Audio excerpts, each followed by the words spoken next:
Ladies and gentlemen, the story you are about to hear is true.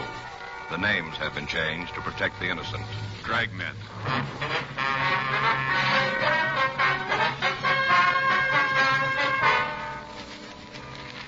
You're a detective sergeant. You're assigned to hit-and-run felony detail.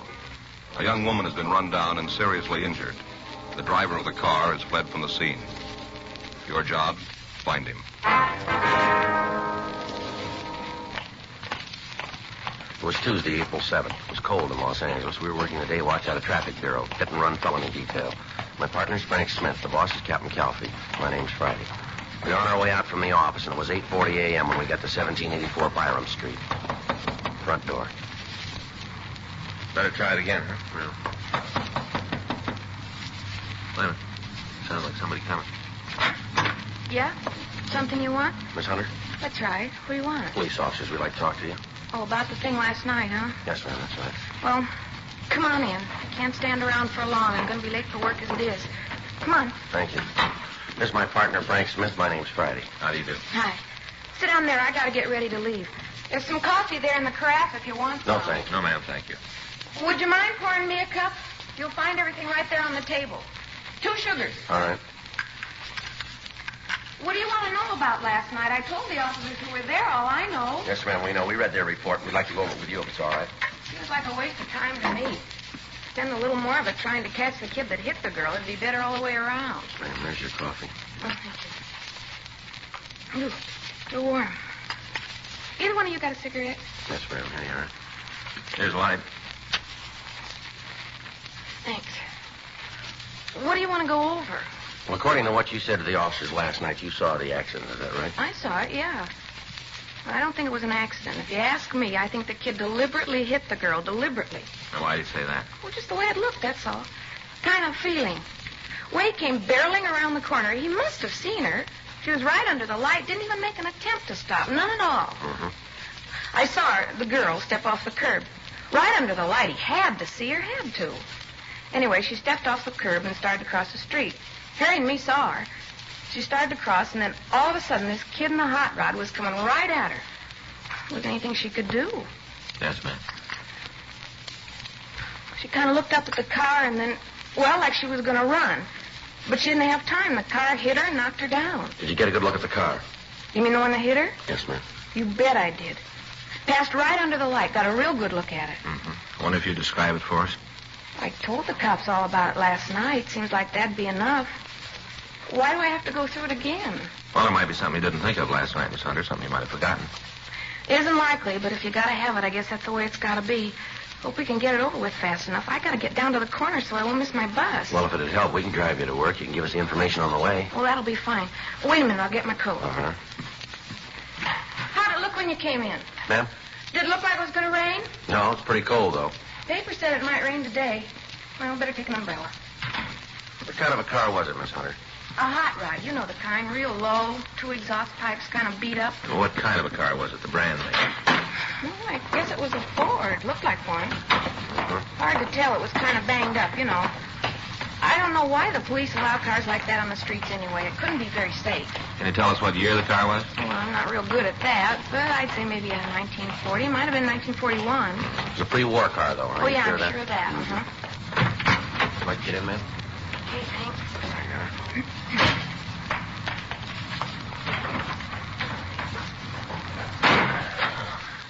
Where can we drop you, ma'am?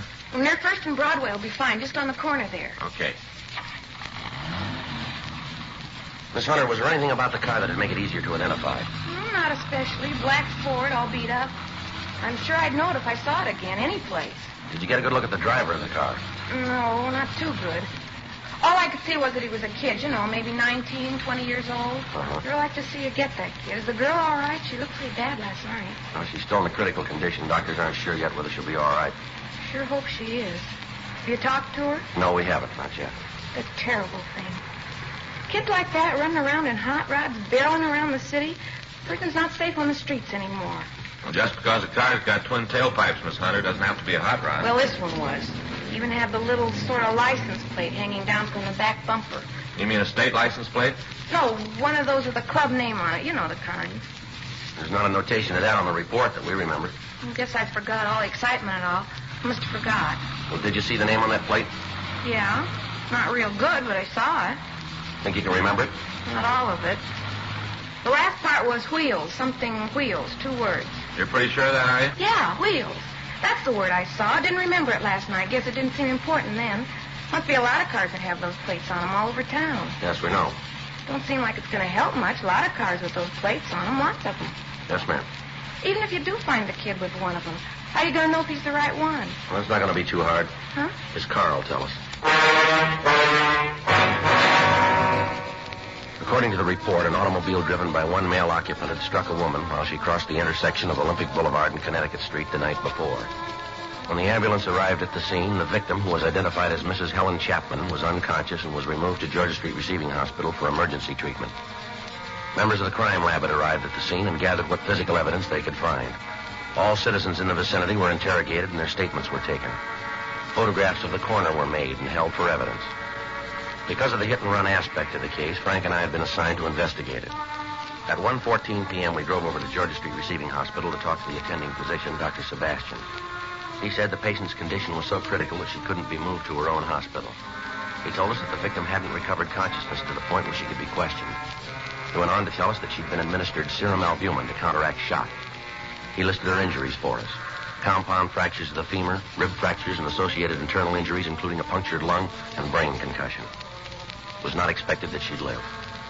Frank and I left the doctor and walked down the hall. In the waiting room, we met a tall, thin man who looked as if he hadn't slept in several days. On the floor in front of him was a small pile of half-smoked cigarettes. He identified himself as the victim's husband, Carl Chapman. I don't know. I came home from work. They told me about it. I didn't even know. Didn't they try to call you at work? No, I guess they called the house. There wasn't anybody home. I just walked up to the door, and there was a note telling me to call her. Didn't even know about Helen. I see. You like a cigarette, Chapman? Thanks.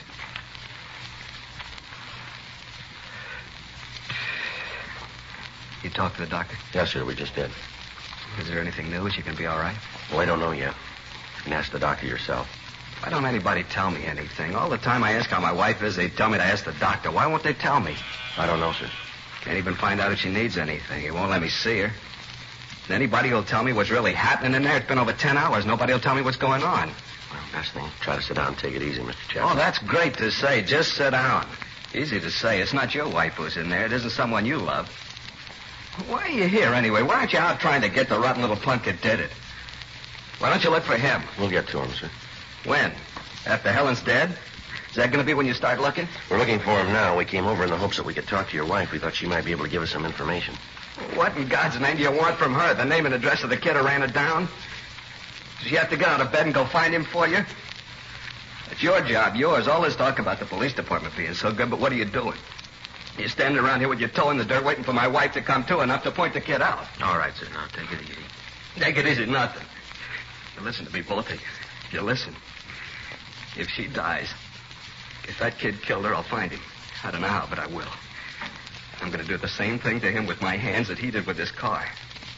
I'll find him, I swear I'll find him, and I'm going to kill him. With my hands, I'm going to kill him. Mr. Chapman? Yeah. Can I see you for a moment? Yeah. Would you excuse us for a minute, Sergeant? Sure, Doctor. We'll wait out in the hall.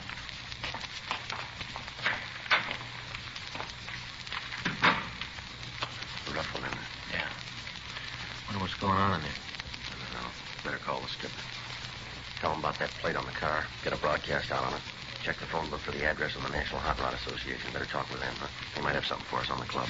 Right. You better start, cop. You better find him fast because I'm looking too. You ought to go home and get some sleep, Mr. Chapman. You're all worn out. I'm not going to get any sleep until I catch that kid. Until I catch that kid.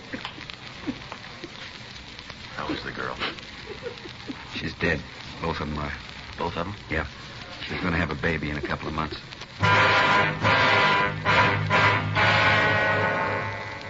3:15 p.m. Frank and I drove out to the offices of the National Hot Rod Association on Hollywood Boulevard.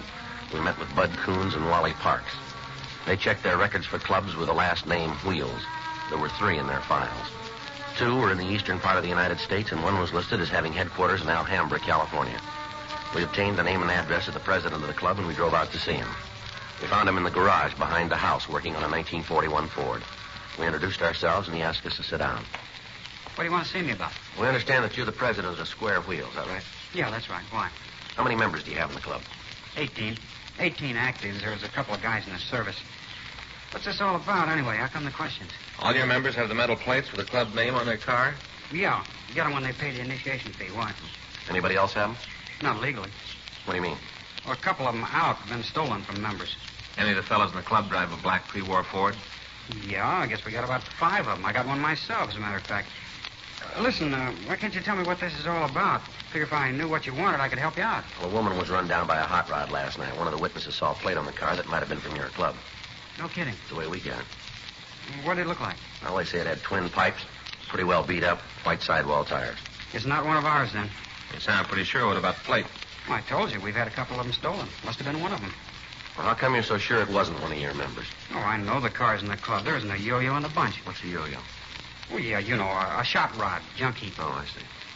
I don't know. Seems like every time there's any trouble with a car over 5 years old, it's a hot rod. Sure not fair. That's so. Yeah. Hey, come here, I'll show you. Now, take a look at that. I've been working on it for 3 years. Got over $1,200 in it. Take a look at it. It's a lot of motor. Yeah, it's a good car, but what's it prove? The car that ran that woman down wasn't a hot rod. Well, how do you figure that? You said it was a wreck, didn't you? That's right. We haven't got a wreck that's allowed on the streets in this club. I don't know a legal club that has a yo-yo in it. We got a safety check every month. Any car that isn't safe has to be fixed or the guy's out. A lot of clubs operate that way. Yeah, we know. Our kids build rods for 2 reasons. Because they want the cars to run better, be more efficient, or else they want something a little different than you can buy in a showroom. Yeah, well, all this sounds good, but a woman was killed last night by a kid driving a hopped-up car of some kind. Maybe it had twin pipes, a loud muffler, but I'll give you odds from here to Bonneville that it wasn't a hot rod. I know how guys feel. Every kid on the wheel in a second-hand car is a potential killer. The way the papers pictures, we just roam around looking for somebody to run over. That's not true. You check the records. I think you'll find that the ratio between tickets given out to members of hot rod and good. Getting up a year and a half. The one before that was for overtime parking. Oh, I'm sorry, fellas. That car last night wasn't one of our guys, and you can bet he wasn't a hot rodder either. You got any way of knowing who could have gotten the plaque? Well, not right off, but we'll find him. How? There's only so many streets in Los Angeles. We'll find him. Guys like that make things rough on the clean drivers in this town. We'll find him for you. Well, we'll appreciate any help you can give us on this, but it's police business. If you find him, give us a call right away. Don't worry, we will. How do I get in touch with you? We'll leave you one of our cards. Anytime. You call us. All right. I'll get on the phone and get the fellows rounded up. If you turn it all the way, take out. One, eight, Shoot. Well, when's that? 6:40 p.m. Frank and I got back to the office. During the afternoon, the broadcast on the car had gone over the state wire, and every police officer in the state of California was looking for the hit-and-run car. When we checked with communications, it our broadcast. 7:15 p.m. We put in a call to Georgia Street Receiving Hospital, and we talked again to Dr. Sebastian. He told us that the victim's husband, Carl Chapman, had been placed under the care of his family doctor. And against check fell over until he 40. We met back in the squad room. Any word yet? No. Got a call from Al Gibbs. Hot Rod Club? Yeah. He says all the clubs in the area are looking for the car. They divided the city up in sections. Members are checking all the streets. No luck, though, huh? No, nothing. Well, they turned a couple of cars, but they don't check out. How'd you do? Pretty good. Got the report here. Uh-huh. I had a couple sandwiches sent in. Got your Swiss on rye. Good. In the bag there. Where's coffee? Right there, carton. Oh. The lab sure did a good job on this stuff here. Mm-hmm. Here's the scene. Victim was found 10 feet 4 inches from the northeast corner, 4 feet 8 inches from the north pedestrian crosswalk. That'd put it about here, wouldn't it? Yeah. They found particles of broken glass. Checked on him at the lighthouse. Left him. Got out. I looked at it. It's new. Any brand name?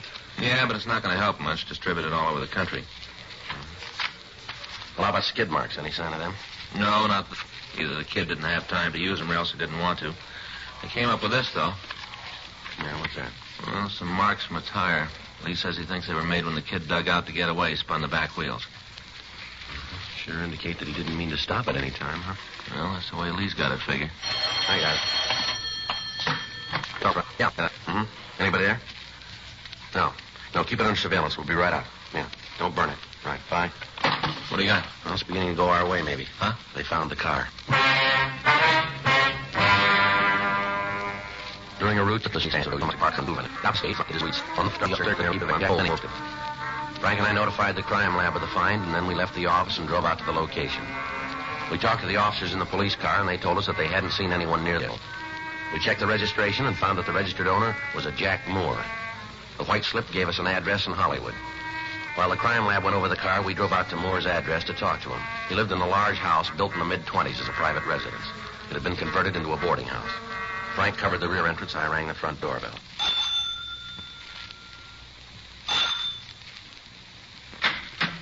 Yeah? What do you want waking me up this time of night? Police officers. You have a tenant here named Jack Moore? What about it? We'd like to talk to him.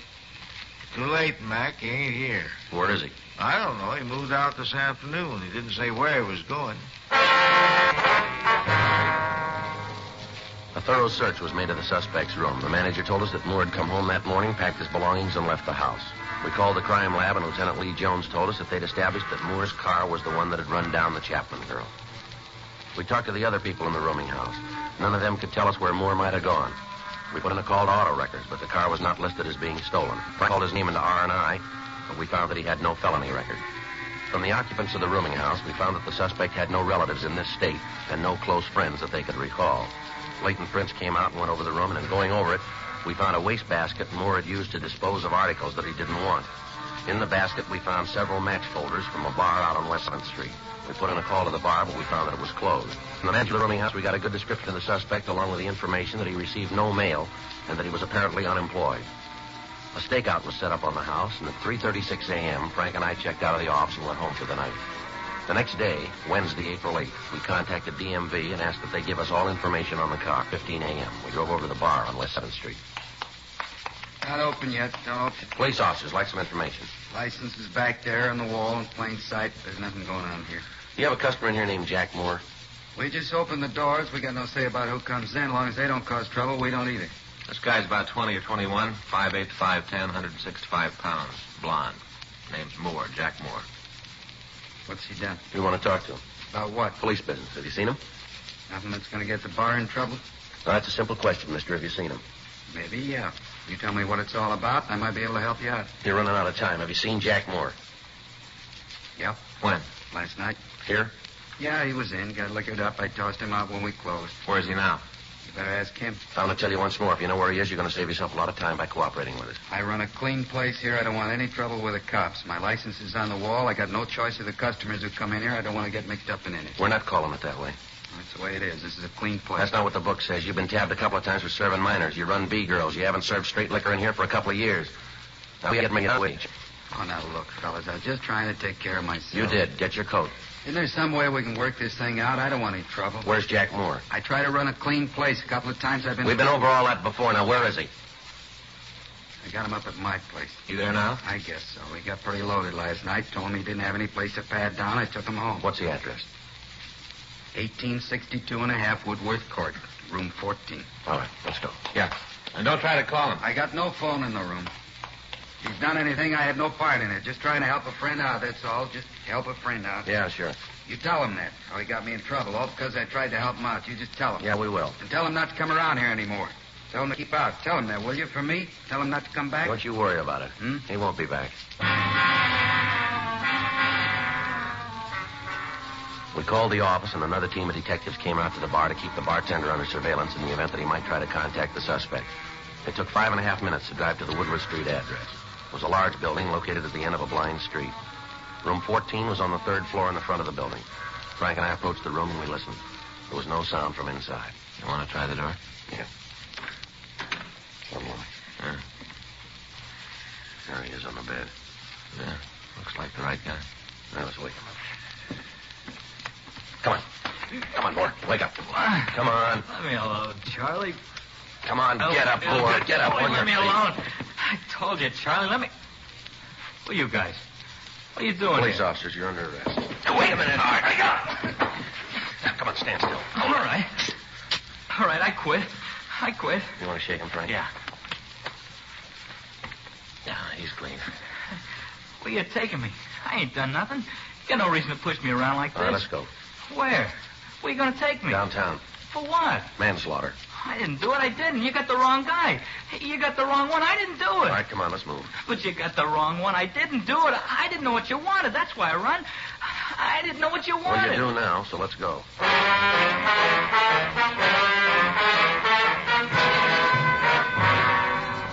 The suspect was taken to the squad room where he was questioned. He refused to admit any part in the crime.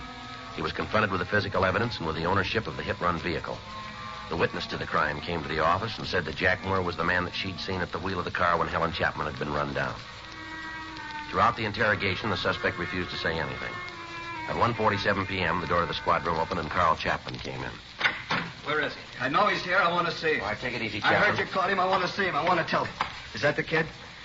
Are you the one? You the one who killed Helen? Well, answer me. All right, take it easy, Chapman. Is he the one? The evidence points that way, yeah. Please. I want you to do something for me. What's that? Go away. Out of here, please. We can't do that, Chapman. He's in custody. Please leave me alone with him. Come on, Chapman. You better wait outside. Now, just a minute. Listen to me, kid. When they put you in that cell, you get down on your knees and thank God that they found you before I did. You understand?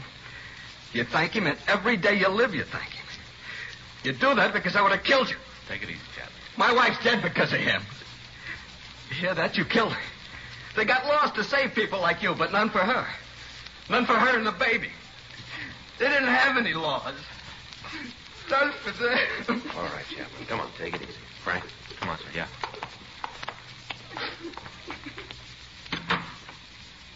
Pretty upset, ain't he? I want you to remember something, kid. In the years I've been in this department, I've seen some bad ones, real bad. Teenage kids that didn't know any better scraped up off the pavement and sent home to their parents. Drunks who were too loaded to know what went on. There's been a lot of them go through here, but you finished way ahead of the field, boy. You talk good. I bet you're on a lecture team around here. I'm getting fed up with you kids roaming the streets in death traps, and I don't care about you. You want to wrap yourself around a post, you go ahead. We'll try and stop you, but don't you take somebody else with you. Every year, the number gets bigger, more people killed. It isn't the honest drivers that do it. It's people like you who don't care for anybody else. Now, we've tried about everything in the books to make you understand. Doesn't look like any of them did any good, does it? I'm a bad one, ain't I? You killed a human being, boy. A woman who didn't even know you. She never saw you until it was too late. You threw a 10.5 of metal at a 120-pound woman, and then you ran away and left her in the gutter to die. You've wrecked the family. You tore it right down the middle and rolled over it. You've ruined the lives of all the people around that woman. You gave a group of decent... Keep it on your feet, young fella. Something? What's that? Hit and run. How much will I get? I don't know, but it won't be enough.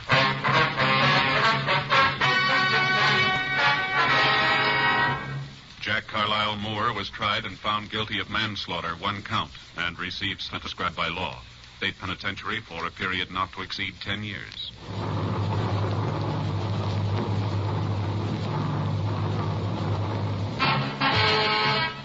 Dragnet is a presentation of the United States Armed Forces Radio Service.